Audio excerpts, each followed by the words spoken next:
Servidores aceitam proposta e chega ao fim a greve na Prefeitura de Belo Horizonte. Conjunto arquitetônico da Pampulha pode virar patrimônio cultural da humanidade. Senador mineiro Aécio Neves assume a presidência do PSDB nacional. Colônia de portadores de hanseníase vence preconceito e transforma vidas. Depois das lesões, como os atletas do futebol mineiro se recuperam para voltar ao campo. É o que você confere agora no Jornal da Manhã.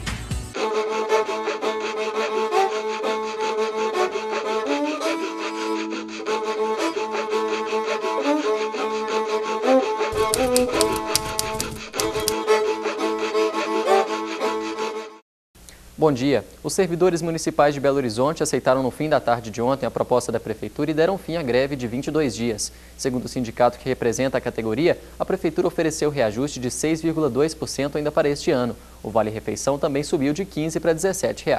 Na próxima semana, uma audiência entre o Ministério Público e a Secretaria de Saúde vai discutir uma nova política de remuneração para o setor. O cartão postal de Belo Horizonte pode virar patrimônio cultural da humanidade. Confira na reportagem de Davidson Ferreira o que está sendo feito para a Pampulha ganhar o título.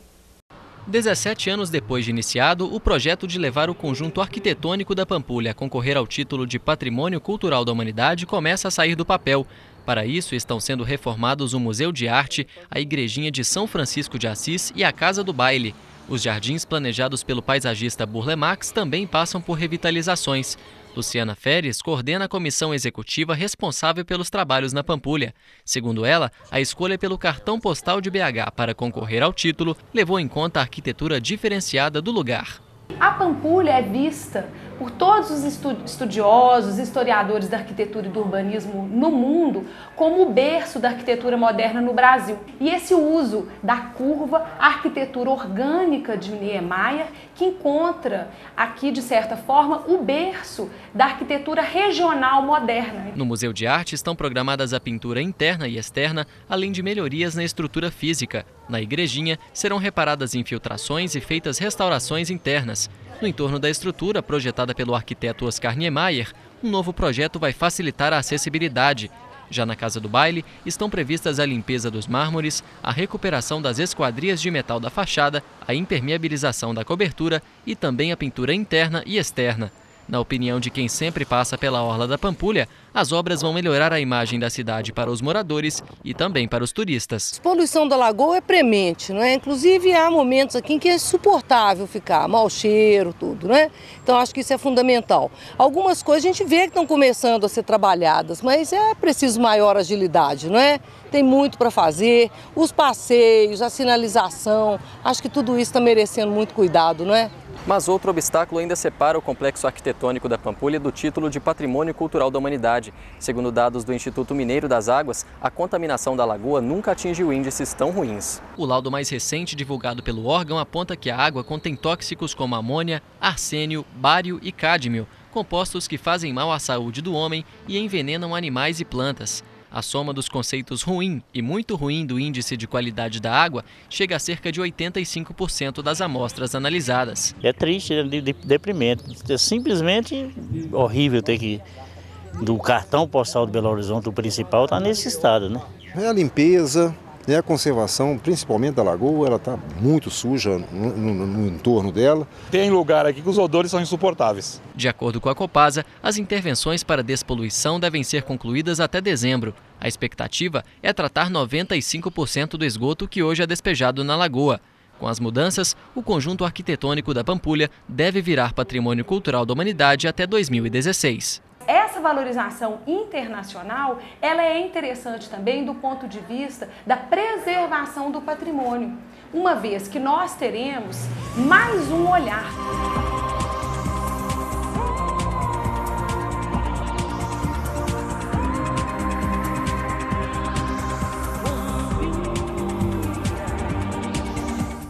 O Conjunto Arquitetônico da Pampulha completa 70 anos essa semana. Uma série de eventos está programado para celebrar a data. Um policial militar foi condenado a mais de 100 anos de prisão por práticas e tentativas de estupros em Belo Horizonte, Contagem e Betim, na região metropolitana. Os crimes ocorreram entre agosto de 2011 e janeiro do ano passado. Segundo o Tribunal de Justiça do Estado, o homem agia sempre do mesmo modo. Em um veículo de cor clara, ele abordava as mulheres, as ameaçava com facas, foice e até machadinha e praticava os abusos. 6 vítimas eram menores de idade na época da violência. O homem foi condenado a 101 anos, 5 meses e 12 dias de reclusão por todos os crimes. Cabe recurso contra a decisão do juiz. A hanseníase é uma doença crônica e contagiosa. Atualmente, ela tem tratamento e cura, mas nem sempre foi assim. Conheça histórias de quem viveu numa época bem diferente. A aparência de bairro humilde traz a sensação de tranquilidade, mas este lugar traz lembranças de uma época de sofrimento. Conhecido como Colônia Santa Isabel, o local fica em Betim, a 30 quilômetros da capital. Antigamente, era espaço para confinamento de pessoas com hanseníase. Uma vez aqui, elas não podiam mais voltar para suas antigas casas. A Colônia Santa Isabel é uma das 5 colônias criadas em Minas Gerais na década de 20. Hoje, o local que antes era isolado passou a ser considerado bairro Santa Isabel. As pessoas chegavam na colônia ainda crianças e perdiam o contato com a família. Seu Nelson chegou aqui com 12 anos de idade. Hoje, com 60, ele traz na memória lembranças de uma época sofrida. Não tinha outros lugares para acolher hansenianos, então as colônias foram feitas para isso. Então o próprio governo isolava, tirava da família, tirava os pais de filhos, separava famílias. O que era doente tinha que vir para a colônia. Isso era a única maneira que eles acharam para cuidar da gente é nos isolar, tirar da sociedade. Mas nem sempre a memória guarda momentos ruins. Nelson se lembra de como conheceu a esposa, que antes morava a 100 quilômetros dele. Nós viemos encontrar na colônia ainda ela, quando nós éramos crianças, e aí depois a gente vai gostando, namorando, e depois já temos quase 50 anos de casado, né? Então a gente veio encontrar aqui, né?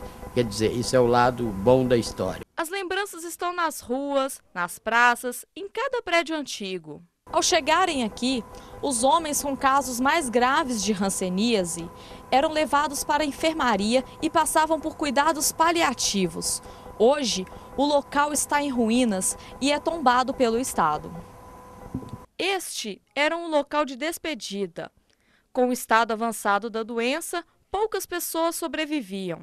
É uma vida de contraste. Da mesma hora que você estava vivendo uma alegria, você tinha uma notícia desagradável, uma morte de um amigo, do companheiro, que isso aqui acontecia muito, né? Hoje, a hanseníase tem cura, mas cabe o alerta para se tratar no momento certo.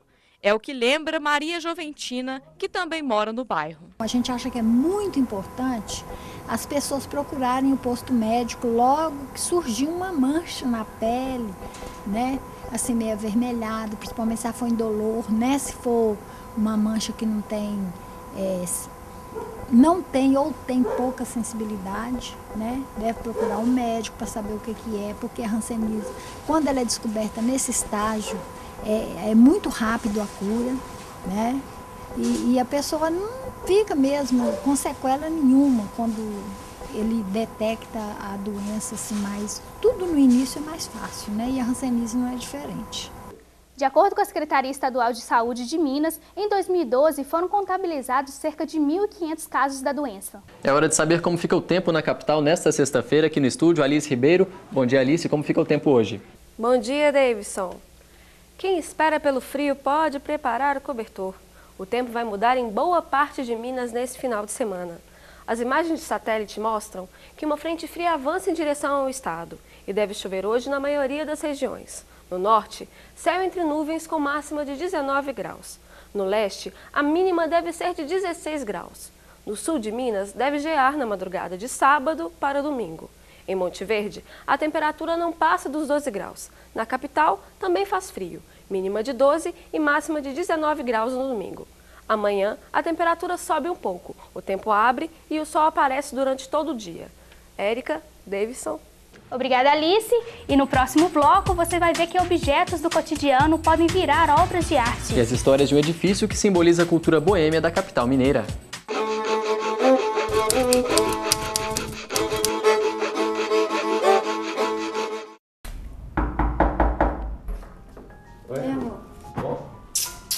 Espera aí só um pouquinho que eu vou terminar de arrumar.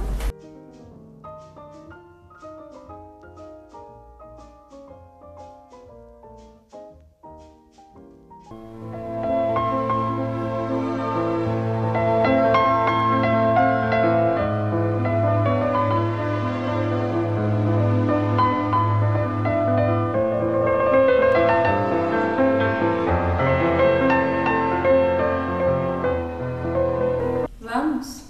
Uhum.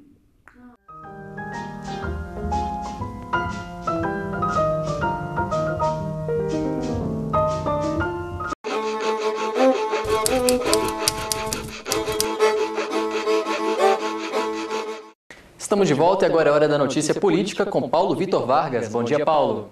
Bom dia, Davidson. O senador Aécio Neves foi eleito presidente nacional do PSDB. Dos 535 delegados presentes na convenção tucana, 97% votaram nele. Durante o encontro, o nome do político foi o mais falado quando o assunto era a disputa presidencial de 2014, embora ele não tenha se declarado oficialmente candidato.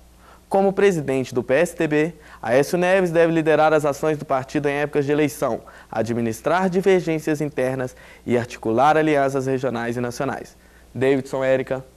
Uma mulher foi resgatada com vida 17 dias depois do desabamento de um prédio em Bangladesh. Ela encontrou refúgio em uma sala de orações e foi salva graças aos gritos de socorro. Ao sair dos escombros, ela foi recebida com aplausos por uma multidão. O desastre, que matou mais de 1000 pessoas, é o maior da história do país. O local era um edifício que abrigava empresas do setor têxtil.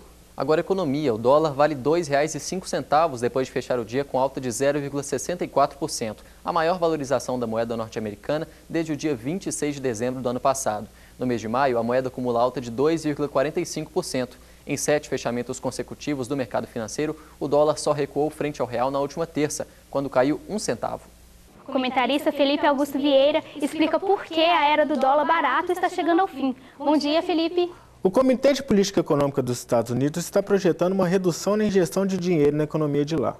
Com isso, 2 coisas podem acontecer. Primeiro, as bolsas vão cair.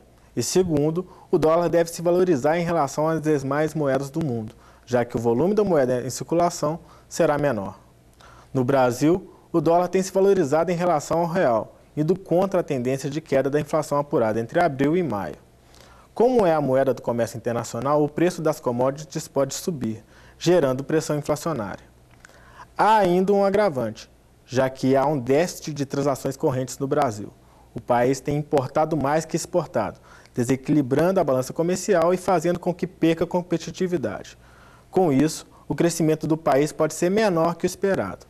É com vocês. Artistas plásticos de todo o país expõem no Palácio das Artes trabalhos feitos com objetos comuns do dia a dia. A mineira Laura Belém é uma das atrações da mostra. Esculturas, criações sonoras e instalações são algumas das obras vencedoras do Prêmio Marco Antônio Vilaça para as Artes Plásticas.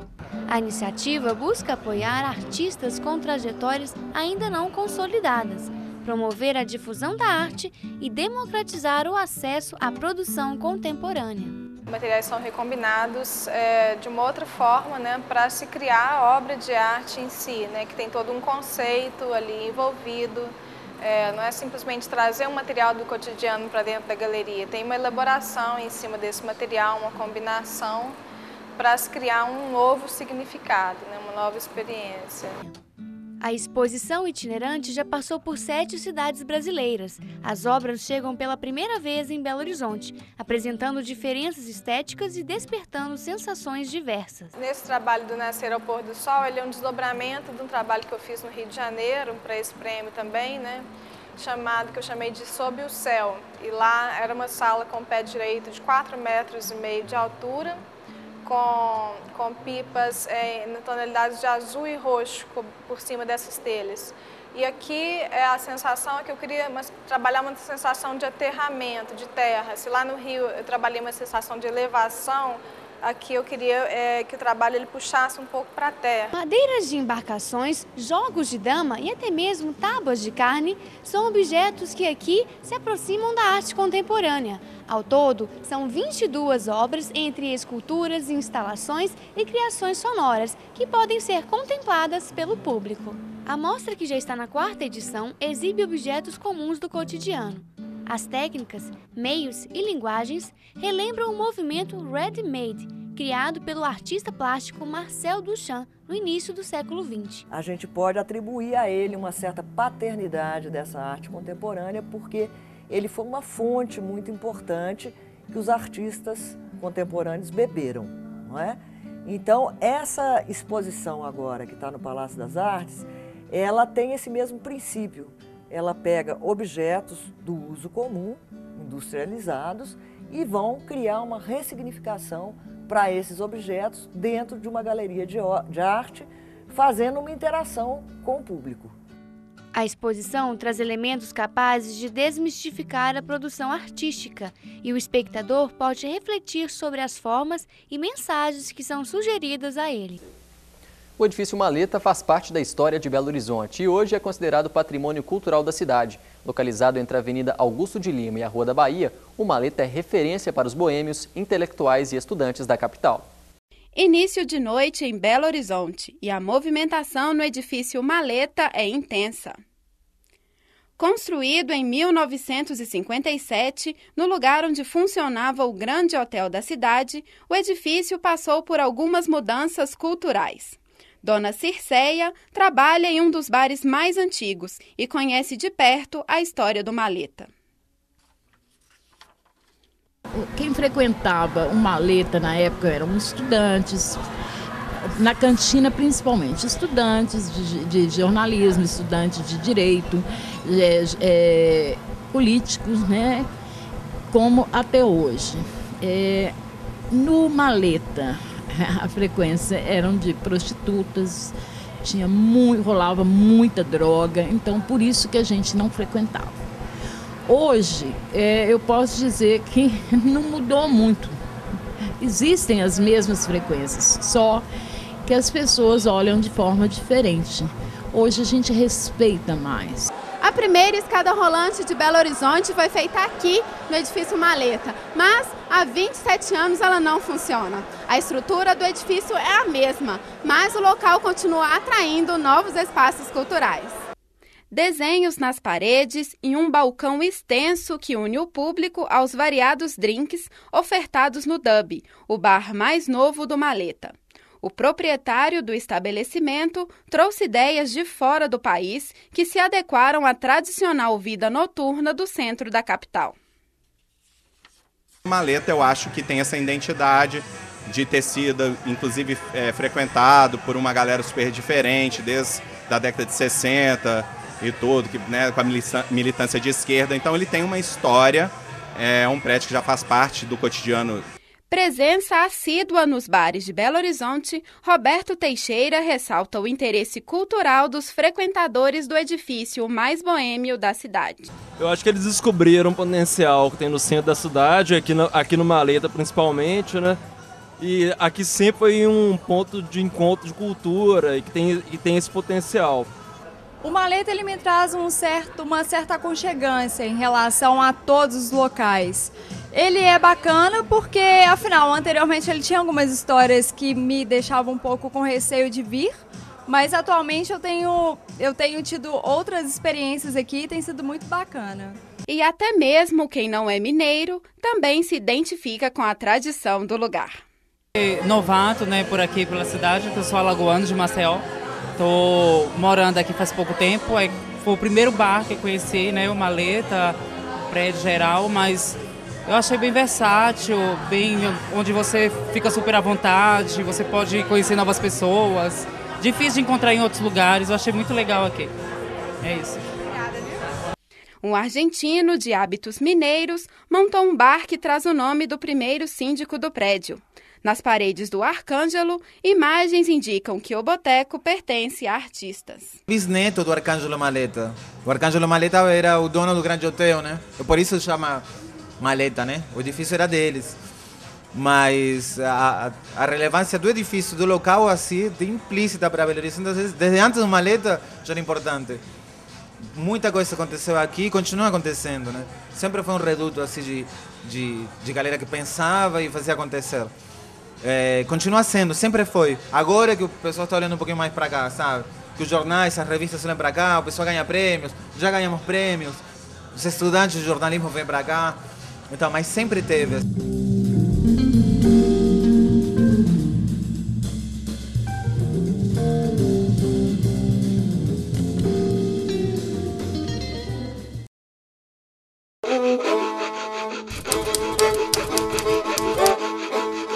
O gabinete do deputado Tadeu Martins oferece uma vaga na área de desenvolvimento gráfico.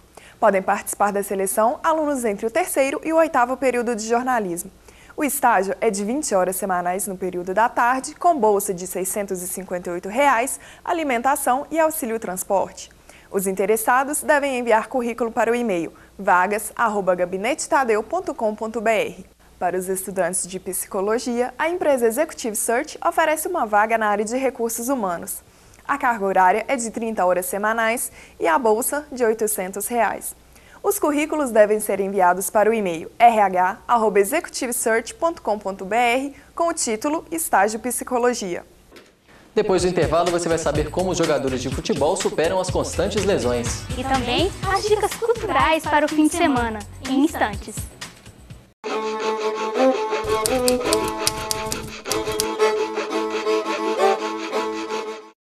Em 2002, a Fiat foi líder de vendas no Brasil. De lá para cá, muita coisa mudou.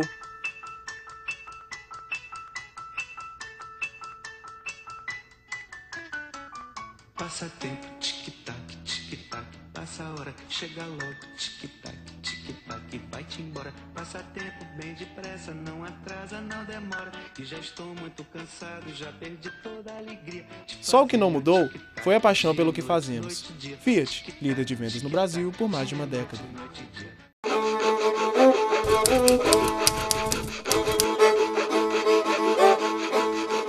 Futebol, o Departamento Jurídico do Cruzeiro enviou ao Tribunal de Justiça Desportiva de Minas 2 representações contra Ronaldinho Gaúcho. Uma delas em função da cabeçada que o jogador deu em Leandro Guerreiro no último clássico do domingo e a outra na comemoração do gol, em que ele simula o arremesso de uma granada contra a torcida do Cruzeiro. Os dirigentes do time celeste esperam que o atleta seja punido por esses atos. Após 12 anos sem disputar a Libertadores, o Atlético voltou a competir no maior campeonato das Américas e vem fazendo bonito, não é, Carol Teixeira? Bom dia! E muito! Na fase classificatória, o Atlético foi a equipe que teve a melhor campanha na Libertadores, com 21 pontos conquistados. A equipe do técnico Cuca vem acumulando elogios e simpatizantes pelo futebol ofensivo, sendo a dona do melhor ataque na competição, com 22 gols, junto ao Olímpia do Paraguai. Para conquistar uma vaga inédita na Libertadores, a equipe alvinegra enfrenta o Tijuana pela partida de volta das quartas de final, depois de ter empatado com o time mexicano no último jogo. A expectativa é de manter o bom desempenho na competição. Davidson, Érica, é com vocês. Mas nem só de bons momentos vive o futebol. No esporte mais praticado do mundo, os atletas precisam estar preparados para conviver com as lesões. Confira como os jogadores superam esses desafios e voltam a ser peças importantes nas suas equipes. Emoção, paixão e motivação. Esses são uns dos ingredientes que compõem o futebol. Mas a alegria não está presente em todos os momentos desse esporte. Os jogadores devem estar preparados para enfrentar algum tipo de lesão durante sua carreira. O psicológico fica abalado. Às vezes eu tinha que vir aqui em um horário diferente do pessoal, não estava podendo conversar com o pessoal, não poderia dar um apoio e tal, então a gente fica sentido. De acordo com o departamento médico de cada clube, após sofrer a lesão, o jogador passa por um processo de recuperação. O primeiro passo após uma lesão é o departamento médico entra em ação, avalia o grau da lesão, o jogador é avaliado pelo médico, ortopedista na maioria das vezes, ele determina o grau de lesão. Para cada grau de lesão existe um protocolo de tempo, né? Com alto investimento para montar essas equipes profissionais, perder um jogador importante por lesão é prejudicial para a equipe e para o próprio jogador, que pode ficar um bom tempo sem voltar aos gramados. Olha, eu fiquei 11 meses parado, né? 11 meses assim, sem jogar, um jogo oficial. Claro que eu tive vários treinamentos, enfim, mas 11 meses sofrendo assim com dores, tendo que ter muita fé, muita força de vontade, e foi o que me fez vencer. Fiquei 2 meses parado na minha lesão de grau 3 na panturrilha.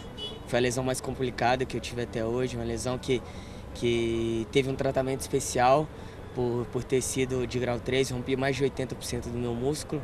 Atualmente, cerca de 200 mil atletas são jogadores profissionais. Nesse esporte, aproximadamente 15 lesões ocorrem para cada 1.000 horas de prática esportiva. Os tipos mais comuns dessas lesões são as entorses, estiramentos e contusões. Um lance sozinho, onde que eu fui fazer um movimento de arranque e meu pé escorregou, fazendo um movimento de falseio do joelho, onde que chegou a romper o ligamento cruzado anterior e lesionar o colateral medial.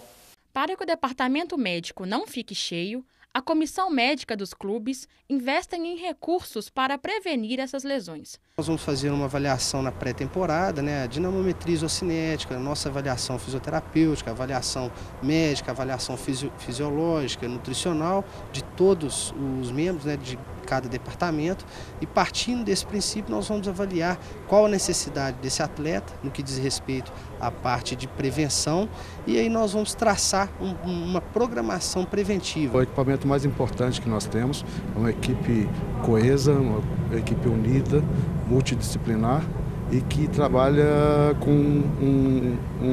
visando o benefício do clube e dos seus atletas.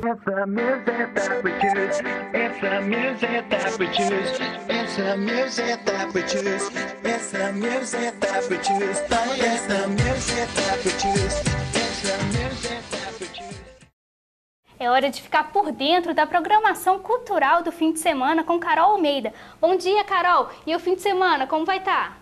É isso mesmo, Érica. O Giramundo, um dos mais tradicionais grupos de teatro de bonecos do Brasil, inova mais uma vez. Neste final de semana, estreia o espetáculo Aventuras de Alice no País das Maravilhas, em que bonecos digitais vão dividir o palco com os atores. Um espetáculo repleto de projeções eletrônicas que estreia hoje e vai até domingo. As apresentações são sempre às 7 da noite no Teatro Bradesco. Os ingressos custam R$20. E por falar em grandes histórias, Thiago Lacerda chega a BH para interpretar Hamlet, de Shakespeare. O clássico é dirigido e adaptado pelo diretor Ron Daniels, no Sesc Palladium, hoje e amanhã, às 9 da noite, e no domingo, às 7 da noite. Os ingressos custam de R$40 a R$60. Para você que gosta de produções cinematográficas, estão abertas as inscrições para o 15º Festival Internacional de Curtas de Belo Horizonte. O edital vai selecionar filmes que serão exibidos no mês de setembro no Cine Humberto Mauro. As inscrições são gratuitas e podem ser feitas até o dia 7 de junho. O edital completo está na nossa página na internet. Lá você também encontra outros destaques culturais. Bom programa e bom final de semana. Obrigado, Carol. O Jornal da Manhã fica por aqui. Para rever as reportagens exibidas hoje, basta acessar a nossa página na internet. A você, uma ótima sexta-feira e um excelente final de semana.